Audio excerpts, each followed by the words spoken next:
Siin Kakumäe teel siis see astang ongi, mis on taandunud siia sõiduteele päris lähedale ja nagu näha on esimene piire tegelikult ka juba vajunud ning uus uuring näitab seda, et varingu oht ei ole sugugi välistatud. IPT projekti juhtimise tehtud uuring soovitab Kakumäe tee mereäärse kurvi vähemalt 150 meetri ulatuses liiklusele täiesti sulgeda. Tallinna linn on teisel arvamusel. Kas te siis seda ohtu seal üldse ei näe? Oht on, aga oht on kontrolli all. Me seirame seda korra kvartalis asjatundjatega, käime vaatame, kuidas on kallas, liiv, kuidas on sõidutee olukord, kas on mingid pragusid, kas need on süvenenud ja nii edasi. Et me monitoorime seda olukorda, kindlasti teostatakse ka tormide järel ekstra vaatlusi. Uuringuid on tehtud ka varasemalt ja siis lähtuti sellest, et selle astangu keskmine taganemiskiirus võiks olla nii 60 kuni 70 sentimeetrit aastas. Samas võib meri siit pangast tormida ja lahti murda mitme meetri laiuseid ja pikkuseid selliseid tükke ja see võib omakorda tähendada seda, et see ehitatud tee võib mingi hetk kokku variseda.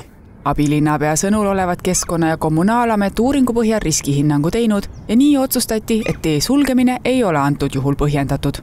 Ei inimesed, sõidukid, buss, liiklus ei ohusta ega inimesed pole ohus praegu seal Kakumäe teel käies või liigeldes. Uuringus tuuakse varingu vastu välja erinevaid kaitsemeetmeid, näiteks tugisein jalami kindlustamisega, lainemurdja või kaitserajatis panga jalamil, kusjuures uuringu tegijate hinnangul oleks parim lahendus tugisein. Me räägime siin summadest kusagil 3,5 miljoni ning arvatavasti 10 miljoni vahel.